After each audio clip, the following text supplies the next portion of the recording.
You're watching The Edward Fowler Show. Now, here's your host, Edward Fowler. Good evening and welcome to your Wednesday's show. This is a midweek edition and I wasn't planning on going live this week. I reached out to this guest on social media, I don't know, back in March, I think it was. The reason I came across you, how I came across you was I came across your work through, I think, a mutual connection on Instagram. And I thought, well, I liked what I saw, so I did a bit of a stalking on your profile, and I liked what you were doing, and I thought you'd be a great guest, so I reached out to you, and then I got a bit eager, so I thought I'll leave a comment, because unfortunately Instagram's updated their settings now, so you can't just keep DMing the person. Once you send a DM, you have to wait until they accept it. So I thought, how can I get this person to react to me? So I thought I'll just do a comment for I think, which I did mean, by the way. I did like the photo dump you did on St. Patrick's Day. I appreciate that, bro. So I thought I'll use that a part of my message. Hopefully you think that I am legit and not just kind of some spam bot account or something. And next thing I knew, you then reached out to me, and this is how we got it today. So please welcome along broadcaster, ring announcer and commentator Jordan Castle. Welcome Hello, to the show. Thank you for having me. I'm really glad we made it happen. Again, I'm sorry that it took this long for it to happen. Like you said, Instagram and that whole system with messages and whatnot is all screwed up. Yes. So I'm very, very glad that we were able to, find each other and make this work. And I'm excited to be here. I'm excited to chat. Yes, no, absolutely. Thank you so much for your time, because you're now in the honors books of being a part of this legendary show of some great guests before you, and I'm sure after you as well, so it's a pleasure to include you in that. And on that subject, before you reached out to me via DM, did you actually look at my profile to make sure I was legit before wasting your time before responding? I did indeed, man. You mentioned the stock. I took a little stock myself, and it looked legit. And happy to be here, man. You run a tech ship, and I'm happy to be on it. Well, the thing I like about the show is because it's unscripted. There is no scripts. I can go off whatever I like. So it's I think that's why it's a good chemistry, because we have a good time with all my guests, and I try and make them feel all welcome, and hopefully that they will come back on someday. Some of them I can't get back in contact with for some reason, so it's a bit of a shame. But on another note, but no, it's a pleasure to have you on the show. And whereabouts are you right now? Are you in the West Coast at the moment still? Yes, sir. In California, living sunny California, sunny Los Angeles, and it's getting. I'll tell you what, it's getting increasingly sunnier. It's people always say I'm from Boston originally, the East Coast of the U.S. So I've had people from back home say, "Oh, you're so lucky. It's so sunny. It's so warm all the time." But that's actually not the case. The winters are they're legit, man. They're not quite the same as East Coast winters or even European winters. But they can definitely get a little chilly, especially in the December, January months, especially later in the day. And it's kind of starting to turn a corner now where it's really getting consistently warm. So maybe I'll get sick of it. Maybe the hotter and longer it gets, maybe I'll be ready for some chilliness again. But as of right now, it is beautiful and sunny, and I couldn't be happier. Yeah, absolutely. And of course, there's my Boston accent for you in a moment. So, good old Boston. Okay. Do you think, all right. Do you think I could fit in as a Bostonian, as you probably would say? It's not the worst I've heard, is what I'll tell you. It's certainly not the best. Not the worst I've heard, man. That's good to know, because I can do Boston, I can do New Jersey. All right. Or even New York. So okay. I love it. Practicing them for years, just in case sometime I can get to use that someday. But I mean, how is life out in California compared to your homeland of Boston? Then there it is. Had to get it in a rule of threes. Yes. It's great, man. Honestly, it is. Just graduated from school, from college, uni, as I believe y'all say, back in May of this past year, and ever since then have just been living and working and trying to make ends meet while still chasing the wrestling dream. But it's been great, man. I really can't complain. I think there's always trepidation when you move from one chapter to the next. but I feel very secure, very happy with where I'm at. Yeah, no complaints for me. I mean, there's always complaints, right? There's always little kind of day-to-day things, but all in all, I feel very lucky to honestly say that I'm very happy and I'm very content, and I like where things are right now from a personal standpoint, from a professional standpoint. Life is good. Good to hear. I'm glad you are setting into life and enjoying life. And again, congratulations on graduating over there.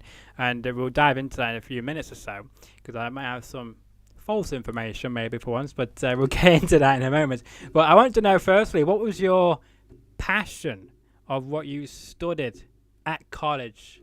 Then what made you to go into that aspect of things? So I went to school for screen acting, which is very funny. It's maybe the most useless degree you can actually get, in the sense that like you're rarely going to go to a job and you're rarely going to apply for screen acting. It's one of those things where in practice, if that's a trade you're trying to learn, then that's great. But as far as actually, applying it to make money and to get a job from it, you're not going to find a lot. But to be honest with you, I always knew that I wanted to work in wrestling, and I always knew that I wanted to pursue this dream of being an announcer, being a commentator. And there is obviously not a track to be a ring announcing major or a pro wrestling commentary major. You could do broadcast journalism, and I considered that, and sometimes think back and think maybe I should have done that. But honestly, man, I knew that I wouldn't be putting my college degree to use practically. I just knew it was sort of a good thing to have, as a working adult person in the US, for better or worse. I think that's kind of crazy that you need to have it, but that is what you need. And I knew that that was just something I needed from a practical sense. And I knew that, to be honest with you, my folks would kill me if I didn't get it. And so I said, all right, let's do something that I know that I'm half decent at, with acting, with screen acting. I know that it's, something that I can have fun with. I'm not going to be, breaking my ass or working my tail off to do this. And I don't regret it. Again, I joke about it being a useless degree, but I got a degree, which is half the battle, and I met some really incredible people. And I do think at the end of the day, some of the skills that I've gleaned and learned from that, I still use a lot, in wrestling, and even some in just everyday life. So I used this degree in some ways, but I definitely don't regret it. And I had a great time. It was a great ride. So yeah. Yeah, good to hear. Nice story. Useless degree or not, it might come in useful someday. And you mentioned about as well that there's no commentary course or ring announcing course. Maybe you should invent it. Maybe you should be the curator of that in these colleges in America. Maybe you should invent that kind of course. Well, I appreciate that. I would say that I would probably need a little bit more experience under my belt to find the credibility to do that, and to create that. But and I also don't know. I don't know if I'm that good a teacher, to be honest with you. But I do appreciate you saying that and you thinking that. I think it'd be a great thing. Honestly, I really do. I think especially with professional wrestling becoming more and more of a bigger niche, and you hear all this talk now of like wrestling's cool again, and you have this real groundswell of fervor and fan love, with everything going on with WWE right now, and AEW is still crushing it, and New Japan and the Indies are hot as they've ever been. So I mean, hey, I would be the biggest proponent of that there could possibly be, and if there's anything I could do to make something like that happen, that would be fantastic. Sign me up. But as far as actually creating it from the ground up and being the face of that, I don't know. I feel like maybe get another decade or two under my belt, and then maybe we'll talk. But you never know. Okay. So I'll do this. I'm going to publicly say, in 20 years from now, okay, you will come back on this show. Okay, if you're not, of course, in some majestic company, which probably in 20 years you probably will be. You'll probably be the next big thing out there. So I'm going to put out a record right now. Hopefully in 20 years, somewhere or another, we could bring you back on this show if this is still around in 20 years.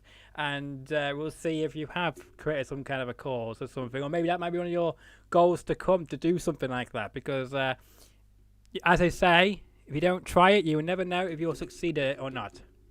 It's true. Do or do not. There is no try, as Yoda once said, I believe. Count me in. There we go. Look at me. I'm quoting. 2044. 2044. Yes. I'm here. Yes, sir. Oh, it's weird to say that in 2024, but yeah, looking forward. 2044, bring it on. I look forward to that. Maybe it might be in person. You never know. Who knows? Yeah, exactly, right? But you mentioned about as well, of course, the pro wrestling being pro wrestling again and being able to use that word because, of course, for many years, in many decades, it's always been as, in the big leagues as sports entertainment. So you've come on to a sports and entertainment show, like I did there. And what do you think has been the highlight then? Has that increased your... I guess exposure to being involved even more than maybe when you first began in the world of wrestling, because of course a lot of things have changed over the past 2 years, and all that. But I mean, do you think that's increased your love, or do you think your love is the same as today than it was maybe 2 or 3 years ago?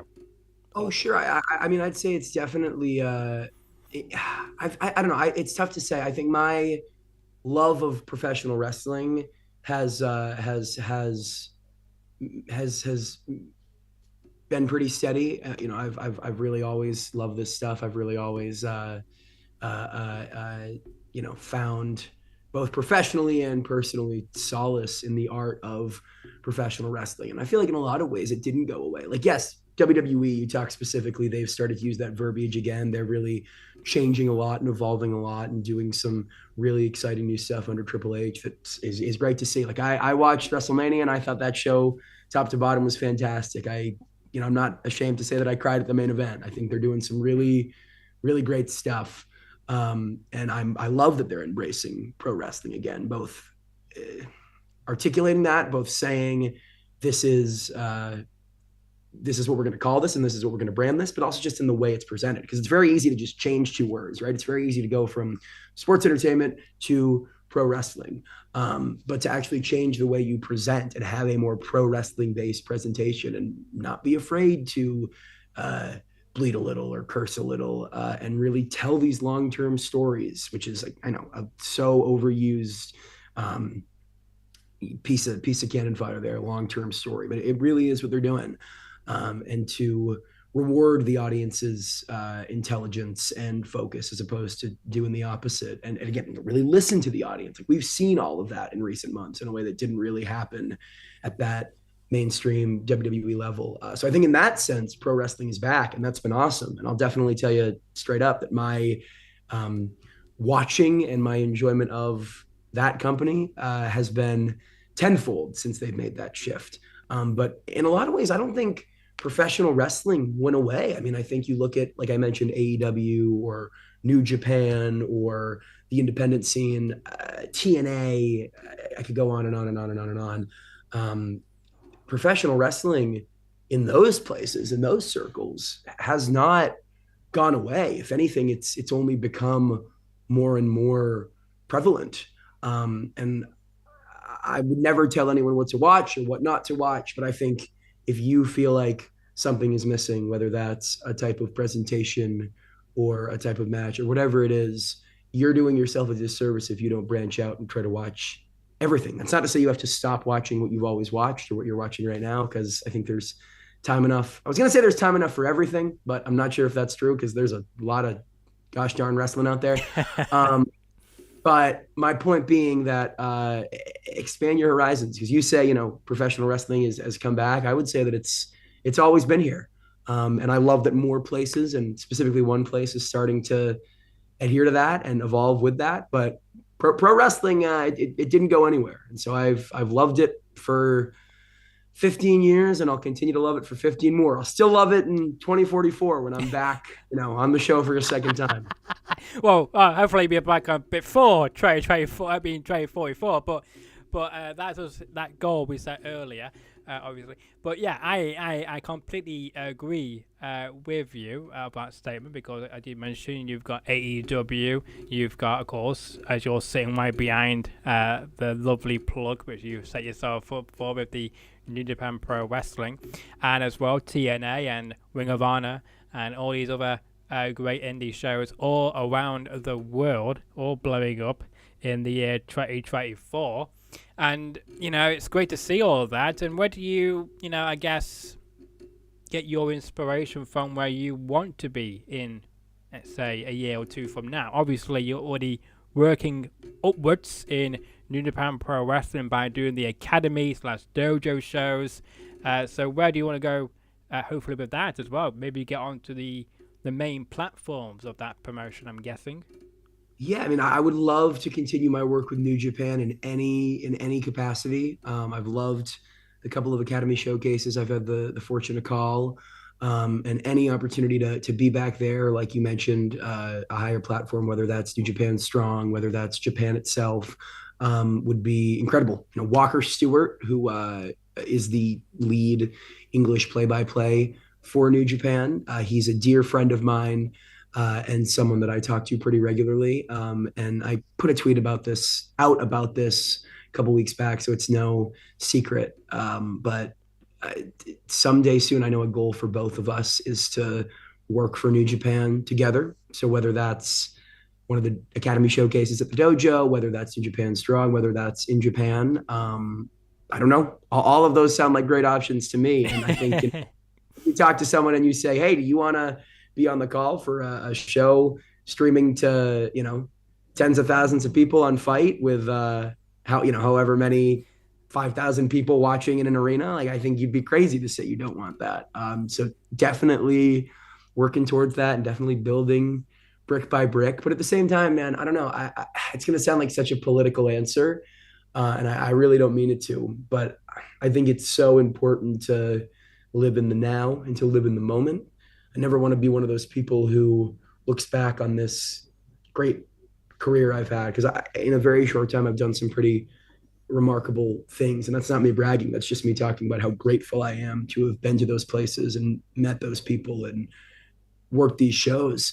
And I never want to look back 10, 20, when I'm back in the podcast in 20 years. It keeps finding out there. It'll be on a bit earlier than that, believe me. well, sure. But I want to keep that plug going so people put it in their calendar. I appreciate it. But in any case, of course, yeah. In any case, I never want to look back all these years later and be like, man, I was doing all this cool stuff. I was living this dream, and I never got to enjoy it because I was so busy and so set on getting to the next thing and growing bigger and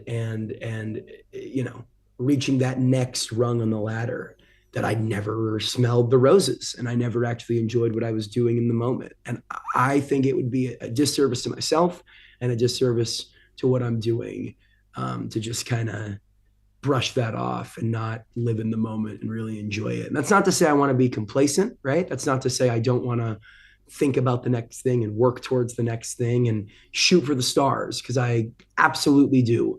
But at the same time, I try not to think too specifically about, well, I need to get signed in this amount of years and I need to be in this company and I need to be making this much money and I need to be working with this person. It's like, no, I am living a dream right now. And of course, I want to be, at a place where I can quit my day job and this can be everything, and I can be traveling the world and I can be in front of tens of thousands of people. I'd be lying to you if I said I didn't. But I'm not necessarily in any hurry to get there. Because like I said, man, I am extraordinarily happy. Some days are better than others, right? Everyone has off days, but I am extraordinarily happy. And why would I wish that happiness away when I could just live in that and enjoy the journey? As Miley Cyrus said, it's the climb, man. Yeah, no, absolutely. We always improve every day, and we try to keep learning as much as we can as well. I think that's very important to include in that, and because you never know, one day someone might be watching or listening and think, wow, yes, we need to get this guy on board. Hope so, man. Well, that's it. You can only live by each day and just keep improving, because you never know who's going to be watching or listening or even reading or seeing what you're posting as well. So that's also very tricky to keep in an hour, isn't it? To make sure that they meet the criteria you're representing as well. And just a few things to mention. Of course, Fight is now known as Thriller TV. I have to mention that because they followed me on Twitter. So if they do, also on X, So if they do watch this or listen to this, and they might think, oh yeah, he needs to make sure we include that. I'm not, of course, plugged by them, but just in case those people, whoever they are, decide to watch or listen to this, I don't know why they follow me, but they do. So I very much appreciate Fowler TV.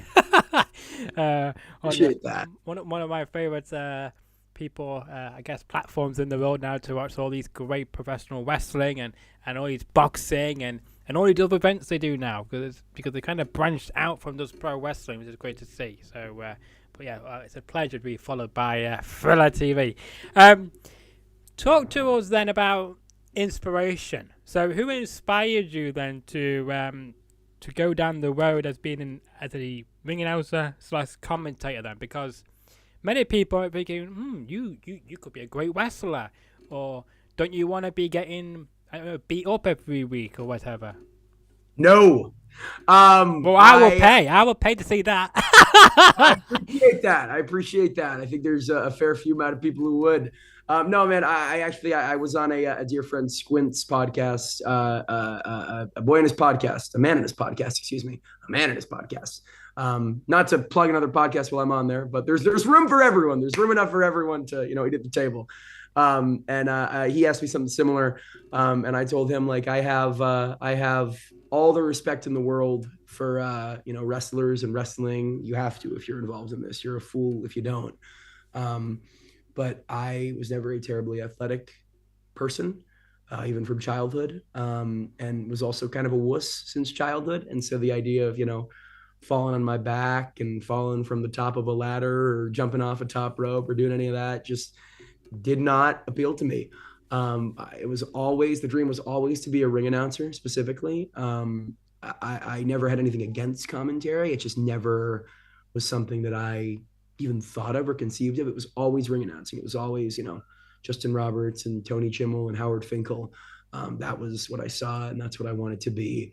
And as I started to kind of break into the business and work more in wrestling, more of the opportunities I got were commentary. These places would say, well, we already have a ring announcer, but we can, stick you on the pre-show for commentary, or we can make it a 3-man booth, or we can stick you in here. And I said, sure, count me in. I'm here. I'd love to do this.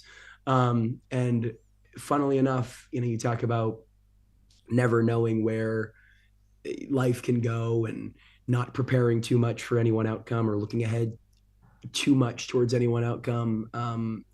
Ironically, I think commentary is what I've gotten the most work in, what I've found the most consistent success in, and what I've, to be honest with you, thrived the most in. I think I'm a good ring announcer. I'm proud of my work there, and I still do it. Not just last week, I had 2 ring announcing bookings here in SoCal. But I definitely have found more consistency and more success through ring announcing, and call it the chicken or the egg. I don't know if I'm better because I've done it more consistently, or if I've done it more consistently because I'm better at it. But I do think commentary is my strong suit, and it's where I've thrived, and it's where I've really found a voice. And to that end, I've just kind of fell in love with it, because at the end of the day, it's a different side of the same coin, right? It's telling a story into a microphone about pro wrestling and helping to assist that story and bring it forward. And if anything, with commentary, it's even more so. Ring announcing, you set that scene, you set that tone, you give these people these superstar introductions, but once the match is done, you're out until it's over. With commentary, you are actively a part of that match, and you are actively telling that story and filling in the blanks and being a part of crafting that narrative. And it's a really cool thing. So your question, I digress. In the words of Taz, I definitely got off topic from what your original question was. But as far as inspirations, originally, like I said, Justin Roberts, Tony Chimmel, Howard Finkel, growing up wanting to be a ring announcer. And now as I've evolved into a commentator and done that more, I think Michael Cole is the greatest of all time. I think he's fantastic. His work now, I'm so glad he's had this renaissance and people are finally taking notice of how good he is, because I think he is phenomenal. There's so many great broadcasters, right? I mentioned Taz a few moments ago. I think Taz is fantastic. I think Don West and Mike Tenay from the golden age of TNA are spectacular. There's too many great inspirations to name, and I've actually had the fortune of working with a good number of them. So I consider myself very lucky in that way. Not any of the names I've listed, but some other really wonderful. And I would have loved to work with, Taz and Today and all those guys, and maybe someday. But no, I there's a lot of people that I look up to. Again, even now, like I'm saying, peers, even people that I work with regularly now. I watch their work, I listen to their work, and I say, man, you are fantastic, and I can take this and glean this and use this to grow. So too many to name, but some really fantastic people. Yes, you did. I was quite surprised you didn't mention 3 people or 4 people. Talk to me. From that list. Of course, you got the boxing goat, Michael Buffer, with the "Let's get ready to rumble," and then you've got the voice of the Octagon, Bruce Buffer. It's time, and then you've got, of course, good old JR. You can't forget about him, True. or even Jerry the King Lawler. With all your screams, even I can do those. I should be good. I could mimic the King on commentary, like with puppies. They're great, man. The King and JR are fantastic. I was just watching some late Attitude Era Ruthless Aggression stuff the other day, and they are fantastic, man. Talk about chemistry. JR is still killing it. Wrote a fantastic autobiography. I just finished listening to. I listened to the audiobook of that on a recent trip back from Vegas. But they're great. And same with the Buffers. I found this out pretty recently. They are long lost brothers. Like separated at birth. I think Bruce is a little younger than Michael. Correct. But yeah, the story there is amazing. All 4 of those guys, definite inspirations, definite goats for sure. Yes, absolutely are. And it's just surprising because if I was hired, you'd be hearing all those and all those screams because I can do the high pitched voice perfectly fine. And I love it. It's just natural. And I always thought when I was listening to the King, I wonder when my voice eventually breaks, will I still be able to do those high pitched voice like the King does? And yes, I can. So it looks like me and the King are, on the same brain length with those screams and all the excitement of those errors which you just mentioned a moment ago. But talk to us about, of course, New Japan Pro Wrestling, about the shows you've been able to be a part of, and all the upcoming events you're going to be involved with New Japan Pro Wrestling, one of the longest promotions out there. Yes, sir. Existing since 1972. It's been a dream come true. I wish I could put it into words, to be honest with you. I've talked about this beforehand. I've talked about it even on air. And it's tough because how do you articulate that, right? How do you put into words something so monumental, something so special? It's New Japan Pro Wrestling. It's the king of sports. The litany of incredible names that have built the foundation of that place are numerous and incredible. And the fact that this early on in my career, less than 3 years into my career, I'm getting to join that broadcast booth is unbelievable, especially considering they are the Academy showcases. They are the Dojo showcases. But doesn't matter. No, not if anything. I think it's fantastic. Yes. I am so privileged to be a part of that because it's the next generation.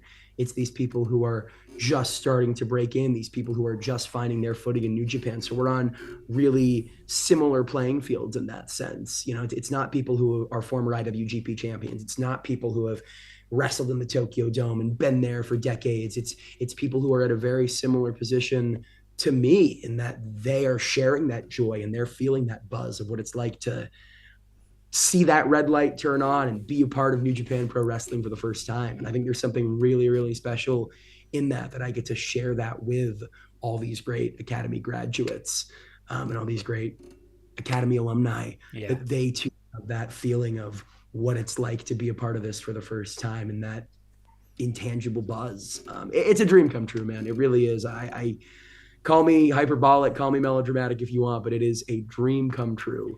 And I have been so lucky and so fortunate to do it twice now as part of NJPW Academy, and hope for many more. They began the the summer course starting May 20th. So we'll see what happens. But as of right now, I've done those two, and they have been an absolute dream. I've done them with Mark Warzeka, who is as good a dance partner as you can ask for, and have really really loved every second of it. I cannot say enough good things about the experience working as part of NJPW Academy. It's been a dream come true.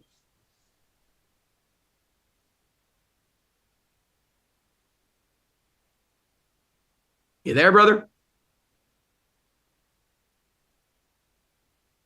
Hello. I babbled about New Japan so long that he's off, that he's done. No, I don't think I'm done. I'm still here. There he is. Yeah. Oh. I think the connection might be crapping out on us here, brother. Not you, it's me. All good. Equipment, so I will hang tight. You're cutting in and out still, but that's live TV, man. That's radio.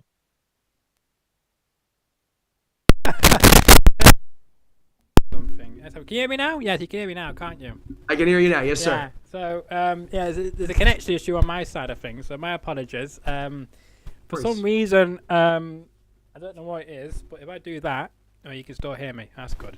That's what I was trying to do before. After you were talking, I was trying to put myself on level, but for some reason it decided to break up. So I don't know what happened there, but apologies. I was saying that, I hope that each and every show is lit, and hopefully the fans will keep coming out to witness the very best of the future of New Japan Pro Wrestling from the US, and hopefully see them all go to Japan like yourself, and be on those bigger and in front of thousands of people in the years to come.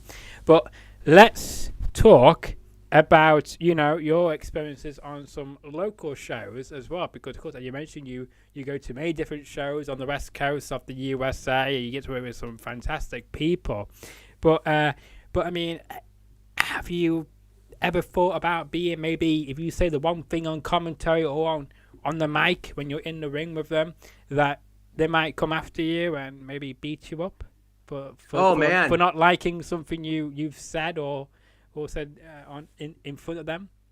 I mean, I've had some close calls. Just this past Wednesday, I worked Ariane Andrew, of course, formerly known as WWE's Cameron. She runs a promotion called Pound Town Wrestling out here in Southern California, and I actually co-hosted a show with Canada's Drag Race's Scarlett Bobo, a great drag queen. And she got a little feisty. She was chasing after me. There's a great picture I posted on Twitter. Yes. Just yesterday of her making a jump at me. So I've definitely had some close calls. This past WrestleMania weekend, as part of Pandemonium Pro Wrestling, I was super kicked in the face by Jack Evans. Oh wow. Yeah. So I've got some battle scars, man. Like I said, I'm a wuss. I'm not one to be in there bumping regularly and wrestling any matches, but I've definitely gotten my battle scars. I've definitely gotten my war wounds. So I mean, that's the risk you got to take, brother. That's the there's the perks of the job as far as living a dream and traveling the world and meeting amazing people and calling these incredible matches. And then there's the parts of the job that aren't so pretty. And that's, maybe getting super kicked or attacked or intimidated by these large, scary people. But it's just the risk you run, man. Well, where was the referee to make that super kick not happen, for instance? Where was he? Well, was he too scared? It's true. It was referee Scarlett Donovan. It's funny, two Scarlett Bobo of Canada's Drag Race, and then Scarlett Donovan, who's a fantastic referee based in SoCal, but travels all around for GCW, Game Changer Wrestling. Can't say enough about Scarlett. She's great. But don't know about that. If she didn't protect you, I think she's quite useless. Ring, yeah, she doesn't do anything. I mean, she's quite useless as a job, Well, quite useless in terms of me, maybe she had some type of vendetta with me. Or maybe she was paid off by the person, bit of some money on the side, she needs to be held responsible as well. You should put a complaint against her. It's true. No, it's very true. The Hollywood Underground, Jack Evans, John Morrison, Mundo, Impact, Elite, superstar, whatever you want to call him, TV now in AEW. Those two and Taya Valkyrie comprise the Hollywood Underground in Pandemonium Pro Wrestling. I believe they hold all the gold as it stands. And they are certainly not short of cash. So I would not be shocked if they played it a little funny and maybe paid a certain someone off. But also, I don't know. I like Scarlett. Me and her have always been cool, and I think she's someone who she's a professional. She takes her job very seriously. So I'm not sure. These are pretty heavy accusations to be thrown around. Well, maybe not serious enough at a job. Maybe I think there's a few other people out there who I think would have done a better job than Scarlett would have done. Okay, let's put it there. Okay, so you said it, not me. You said it, not me. I'm happy to go on record. Over the past 5 years, I've said a lot of things on this show. I've called a lot of people out and all of that. So Scarlett, feel free to respond. I would love to know what you think about that because you're probably going to say, oh no, I wasn't paid off. I was just doing my job, blah blah blah. But yeah, same old. I think Scarlett's great. Let me put it out there. I don't have enough good things. I think she's great. Unless you're told differently. If I find out she was paid off by Johnny Mundo and Jack Evans, then maybe we'll have a problem. But as it stands, can't say enough great things about Scarlett. Booker, she's great.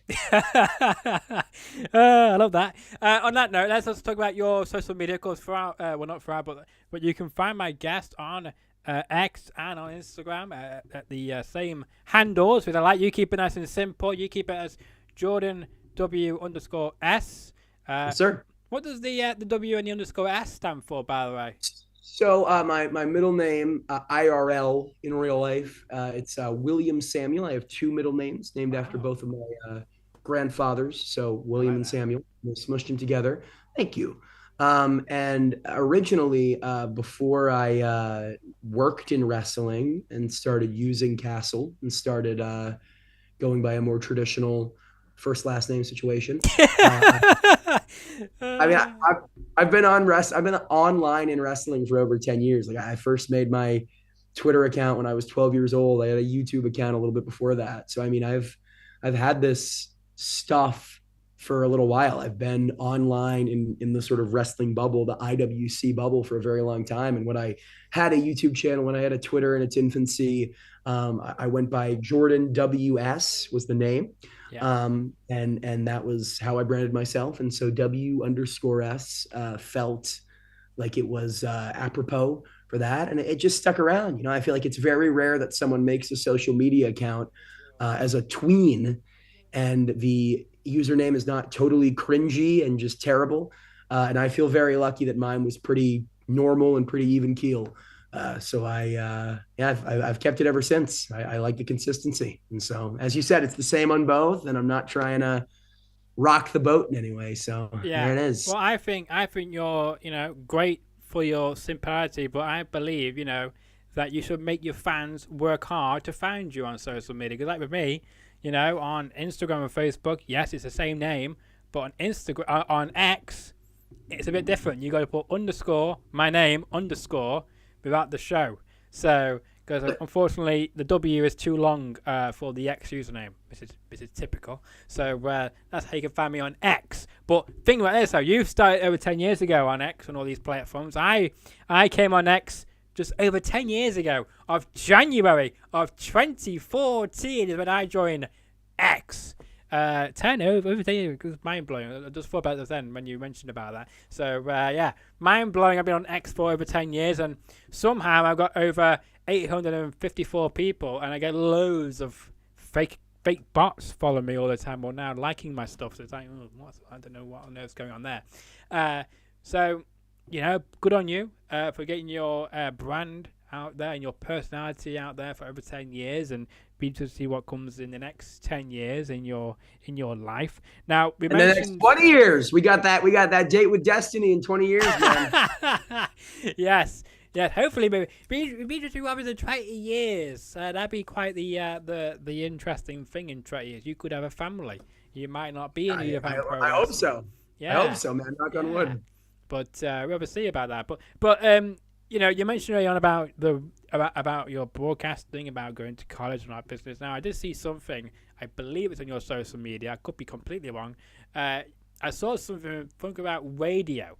So Can you enlighten us about that? Is that something you might go into as well down the road, or being a Something, maybe? I'm sorry, something that I posted on social media about radio, you said? Yes, yes, I'm pretty sure I've seen it because you mentioned about radio. It might have been a tag. You might just put in as a tag on Instagram or something. But I saw like it was something to do like radio broadcaster or something like that, or something to do with radioing. So maybe that might be a passion of yours to get into maybe in the future as well. I'm trying to think. I know. Gosh, no, I don't. I promise I'm not kayfabing you No, here. you're fine. I'm stumped. You know, the only thing I can think of is a dear friend of mine. She run Lily is her name, and she runs a show back at Chapman. She's a couple years younger than me, and she runs a show, Chapman Radio, that I've maybe promoted here and there Possibly. to kind of push her stuff. She does some really fantastic work over there, running a radio show, DJing a radio show. She's had some great guests on there. I've been fortunate to be a guest on there. Actually, did a full wrestling episode because she is not a wrestling fan. But I brought her. But you made sure she was now. I sure did, man. I sure did. The whole conceit of the show is that someone will bring in, 5 or 6 songs from a different artist, and they'll kind of chat about each song and then go through them, play the song, listen to the song, talk about the song. Yeah. Usually it's one artist. Like I said, it's Lady Gaga or it's Beyonce or it's Blink-182. But for me, I just brought in a litany of wrestling theme songs. So like Metalingus by Alter Bridge and Chairman's Intent by Action Bronson, of course, for Adam Copeland and Hook, and did a whole episode with her. So it could have been something about promoting that. I could have been talking about, Matt Cardona, formerly known as Zack Ryder, O Radio, Tell Me Everything You Know. I don't know, man. I'm stumped, to tell you the truth. But as far as I know, no radio aspirations at the moment. That could change. It's not too far off, and I've enjoyed our conversation here. But no direct. Is that radio. because of the fact that there's so many buttons you could press on a radio set that you might think, oh, what does this do? You might press one button or something because there's so many different dialogues, isn't there? Very intimidated, man. Yes, no. I like I said, I like working on the commentary desk. We have a mute button if we need to cough or something, a cough button as they call it, and sometimes there's a talk back button, maybe a little dial to adjust the volume. But other than that, it is straightforward, and I like that. It's the way I like it. Yeah, no, I completely agree with that. So let's talk about then your goals. What are your goals for the rest of 2024 then? Because we're now in April, of course, and all that great stuff. So what can we expect for the rest of the year? Man, it's funny. Last year I put out a big list of goals, and I was actually really lucky to accomplish a great deal of them, which I was really proud of. I talked about, new states and working X amount of shows and calling a GCW show solo and doing all this stuff, which I was really, really grateful that the grand majority of those I checked off. This year I didn't do that. And it's not because I don't want to grow, and it's not because I don't have dreams, but it's kind of because of what we were talking about earlier. It goes back to what we were talking about earlier, where, I don't want to spoil anything by thinking too far ahead of like, this is what it has to look like, right? I feel like if you have this perfect image of it has to be like this, it has to be at this company, at this time, with these people, you're setting yourself up for failure, because 99%, it's a 99% chance that that's not what it's going to be. You can't predict the future. The future is crazy. There's so many variables that you can't control, that you can't even conceive of. And so I think, again, I would be doing myself and the amazing journey that I'm on and the amazing dream I'm getting to live a disservice if I planned too far ahead as to, I need to be doing this, I need to be doing that, I need to make it here. To be honest with you, man, and I've said this in a couple of other podcasts, I just want to continue to grow. I want to make my schedule busier. I want to be doing cooler stuff more consistently. I feel really, really lucky that my time in wrestling and my journey in wrestling these last 3 years or so has been a pretty upward trajectory. I feel like I haven't ever felt stagnant or ever felt like I've plateaued. And I want to keep that going, even if it's a couple of inches. I want to keep growing and keep reaching higher and higher. And whatever that means, I am genuinely and truly okay with. Again, very political answer. Sounds like a very, politician thing, like, oh, I'm open to anything and I'm ready for anything. But it's the truth. It is 100% the truth. As long as I'm growing and as long as I'm continuing to love what I'm doing, I can't ask for more. So I guess it's a very roundabout way of saying growth would be the goal. General growth would be the goal for the rest of 2024, whatever that looks like. Yes, whatever that looks like. I want to say, because you keep mentioning political, is that a bit of a teaser of what we could see down the road then? Maybe with you running for office, running for governor Me? or mayor? Oh, no. Again, not smart enough and also too much of a wuss to ever do that. Yeah. You might be quite good at it. You never know. True. Yeah, maybe I would be, and I appreciate you saying that. I don't think you need to be smart. I think No. we already learned that already. You should be. You should be smart, but you're right. You're absolutely right. You don't have to be smart. I don't know, man. That is given the some of the folks involved in this election coming up. You may be right, but no, keep me away from that, man. I'm not cut out for it. Even if I could do it, even if I have the brains for it, even if I have the mouth for it, I'm not sure any of that's true. But let's say it is. I'm not cutthroat enough. I'm too sensitive. I'm too much of a wuss, man. I could not do it. But okay. I appreciate the faith, but well, you're very welcome. I just thought the fact that you keep mentioning politician. I thought people watching or listening to this will think, is he going to run for politician? So I thought, there you go. There's a question. There's an answer for you. When are you going to be coming to this country, Manchester, UK, London, England, Glasgow? When are you going to come over here and get a respectful audience to enjoy your work? I would love that, man. I am ready whenever. Genuinely and truly, I have a passport. I am ready to travel. I'm ready to make that happen. And if there is someone out there who is willing to make that happen, some promoter who is willing to make that happen, I would love nothing more. I love the United Kingdom. I've never had the good fortune of going to Europe at all.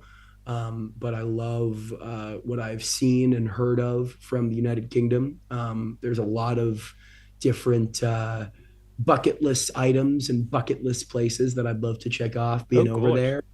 And also a great wrestling scene. I had the good fortune of spending a few days, I believe it was this past August, with Leon Slater. I'm sure you're familiar. Signed to TNA now, but a very successful independent wrestler for a very long time from the United Kingdom. 19 or 20 years of age, I want to say. A very, very young cat, younger than me. And younger than me as well. You're making me like I'm older. Well, I don't want to say it, man. No, he's a prodigy, man. He's incredible. And I had the good fortune of he crashed with me for a couple days, traveled with me for a few days when he was in town for GCW here in Los Angeles. And just talking to him and hearing about what the United Kingdom was like, both from a personal standpoint and what the wrestling scene was like in the United Kingdom. It sounds great. And I would love nothing more than to be over there. It is certainly a bucket item. Well, let's test your knowledge then. What did he say to you about the actual place, the United Kingdom? What did he say about the place? Well, he was not the biggest fan. I'll tell you that much. He said that it's home, obviously, but he said that, it was pretty gray and rainy. And that it was no California. It wasn't as. It's not always raining over here. We do have some gorgeous summer times over here. Trust me. From April, to I think to August. I think 1 year in the past 3 years or so, it's been lovely and sunny weather. So it's not always rainy over here. I take it up with Leon, man. Again, this is becoming the call-out hour. First Scarlett Donovan. What else? What else did he say? Man, I'm trying to think. You mentioned about the culture, about the wrestling. Yeah, no, I mean, just talking about some of the food out there, which I was I've heard some mixed reviews from some other friends. ventured What over type of there. food? Well, they've just said that pizza there is terrible, Really? which again, I've not been, so I can't Oh, say. right, okay. But that is what they have told me, What about and that is McDonald's? What about the McDonald's over here? I've heard that McDonald's. I haven't heard whether it's good or bad, but I've heard that Okay. it's pretty consistently one of the. It's one of the only things that's open. So like late night Yes. through a training session, middle of nowhere. It's one of the few options you have that is just available consistently. Whereas here in the U.S., we'll have McDonald's and Jack in the Box and Subway and Taco Bell and Well, we all. got But Subway as well. We got Pizza Hut, for the, for and Domino's, obviously. Of course, I got. McDonald's is like the late night option, from what I understand. Is this correct? Yeah, that's very true. Yeah, good old Domino's. Yeah, I got Domino's and McDonald's about maybe 10 minutes away from me, so it's not too far. I can just walk there if I wanted to. I love Domino's, man. High school, I pretty much lived on Domino's because it was super cheap, and there was one that was pretty close by. And at the time, I didn't have a car, and so me and my friends would always pool together however much money to order some Domino's and make a night of it. So I say what you will about Domino's, but I love those Cinesticks. I love those bread bowls. That's good stuff, man. Domino's has my got my vote. Well, if you ever come to Manchester, UK, then you should hit me up because I would Absolutely. love to hear your reaction to some of these food tastes. Like, oh yeah, try this. And you're like, oh yeah, this is disgusting. Or you might think, oh, this is better than. Are you over are here. you a beans on toast kind of guy? I have had beans on toast. Yes.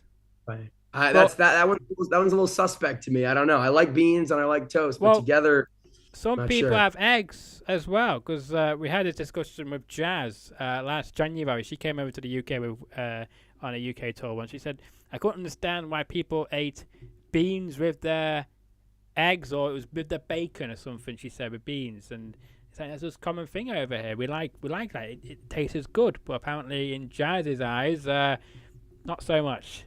This is former WWE Women's Champion Jazz, Yes, that's right. That's the one, yeah. a legend. Yeah, there you go. I've had on, Eric Bischoff here, Al Snow here, all these great people over here. But I want to know, from what you've seen before coming on the show, have you enjoyed what you've seen and what you've experienced from this show today? From this show today, I've had a great time, man. I've had a lovely chat. I'll say it one more time for old time's sake. I'm ready to do it again 20 years from now. Yeah, we'll see about that. Who knows? Maybe in 20 years you could be off somewhere. I could be off somewhere. That'd be quite nice. I doubt Never it. know. I doubt it. But you will be. I was just gonna say, I really appreciate you having me on. It's been a lovely chat, a lovely way to start the afternoon here, and I look forward to doing it again, man. Thank you for having me. No, you're welcome. And before we let you go, I want to know your take on this because I always have I love asking my guests these questions because sometimes I can make it happen, sometimes we can't. So, who would you suggest to come on the show after you? Could be anyone at all. Doesn't have to be another broadcaster. It could be a pro wrestler. It could be that awful referee, which you mentioned earlier on. Love Scarlett. I got Anybody. nothing but love for Scarlett Donovan. You're putting words in my mouth. She's great. Man, someone next to come on the show. Because of course, as I mentioned as well, from GCW, we've had on Shane Mercer because he has his own promotion, and we talked to him about his promotion and such. So I just want to throw that out there. Hopefully, you've had the privilege of working with him. Who was this? I'm sorry. Shane Mercer. Shane Mercer, yes, love Shane Mercer. Iron Demon, he's fantastic. Has he ever anybody into you yet? Because I might have to. He is not. He is not. Thankfully, okay. no. The commentary booth has steered clear. There have been some close calls, but no, I've not been thrown or had anyone thrown in me. maybe that's changed if he doesn't like what you say about him. maybe. No, there's. Again, I'm trying to think, man. There's. I would say I so appreciate you, giving me the time of day and giving me this platform as a broadcaster. So I say bring on another broadcaster. No names are coming to mind immediately, but bring on someone else from the world of independent wrestling. I don't want to say, broadcasters don't get enough shine, because ultimately a broadcaster is an ancillary role, and we are there not to be the stars, but to tell the story and to uplift and enhance what's actually going on in the ring, as it should be. But I always think it's cool when a broadcaster gets an opportunity to tell their story and to do what you've given me the platform to do here. So I say, and an independent wrestling broadcaster, I love that you've given me this platform. I say, pay that forward to another. That's Well, thank my you. take. No, you're welcome, and thank you for the suggestion. But I have to say, it's more on you because you've got way more followers than I do. I'm being mysterious here. So you've got way more followers than I do, and it's mind blowing that you have your busy schedule take the time to speak to somebody so little like me here this afternoon. And I truly mean that, and it's been a pleasure having you on the show. But I think, with the commentary box, I think it's quite dull. Not you personally. I just mean commentary in general is quite dull. If they brought me in, I think it'd be the most entertaining show in history. I personally think it'd be the most viewed show ever because of all the reactions, and you heard it here. I will throw people out there under the bus. If I don't like something, You got that Jerry King Lawler, man. Yes. Half the battle. Yes, exactly. I think it'd be quite fun at that. I think it'd be quite hilarious. I think it'd be best for business. I think a lot of people might have heat with me, as you would say. So it might work. I might even turn on you guys as well. Whoa. It'd be quite good. All right, man. That'd be quite good. I'm waiting for the day, man. I look forward to it. I look forward to it, for sure. But no, we have to do this again at some point soon, before 2044, as you keep mentioning. Right. But I full circle. It would be great. Yes. All these years later, we can put the clips next to each other. It'd be fantastic. But if you insist, we can try and make it happen sometime. Yeah. Well, I hope we do as well. But you can find my guest on X, who he's yet to follow me on Jordan W_S. And I'm terrible about following people back. I'm telling you, the Twitter app is dreadful, man. I will always get these notifications. Yeah. I should say I won't get these notifications. Well, I don't see it. I don't know. I turn them off. I turn them off. Yeah. I'm clever. I'm just turn them off. I get the I don't get the blue, but I just get when I go on there, I can see I see some other people follow me or some bots follow me. So I have to turn them off because the bots just annoy me. And also on Instagram, Jordan W_S as well. He's got over 3,000 followers on both, I believe, and that's why 6,000 followers combined. That's a lot of heads to keep entertained every single day. I appreciate that, man. It's a dirty job, but someone's got to do it. Most definitely. I like how you're also not on as many platforms as well, like TikTok or Facebook or Snapchat, all that business. You're just on the two most important ones, Instagram and X. Yes, sir. I knew that I'd get addicted to Facebook if I... Well, that's it. I am addicted to Facebook. Addicted to TikTok, excuse me. Addicted to TikTok. I technically have a Facebook, but it's basically just for my mom to send me stuff. So no skin off my back there. But yeah, man. Follow and retweet and share and all that good business. Yeah. Like I said, thank you for having me on. It's a lot of fun.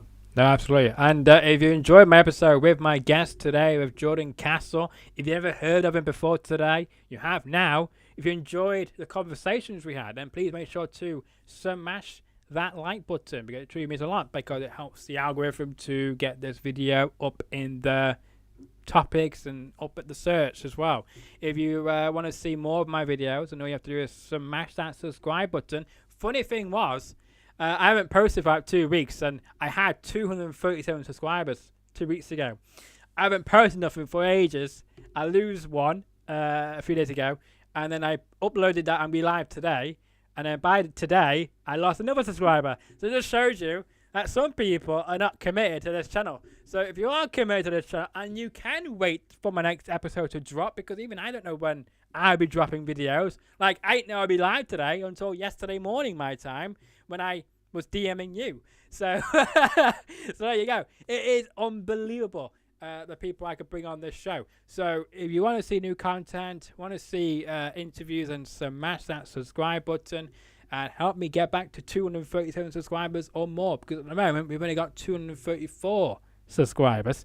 If you want to leave a comment of any future questions or any particular feedback you want to give regarding this episode, then make sure to leave it in the comment section below, and I will read them and respond to you as always. And if you want to spread the word of my guest Jordan Castle and spread the word of this great best kept secret on YouTube, or want to see me invade a wrestling show to spice up the commentary, then please do so. Share it around. Tell everybody that I am desperate to interrupt a broadcast of Jordan Castle, and tell him and his whoever he's working with that a 2-man booth, a 3-man booth with the 3 people are dull. Not just him involved, but other places are dull. Bring me in, and it will be the most entertaining show in history. Believe that, because I put the E in entertainment. And until the next episode, enjoy the rest of your morning, night, evening, or afternoon.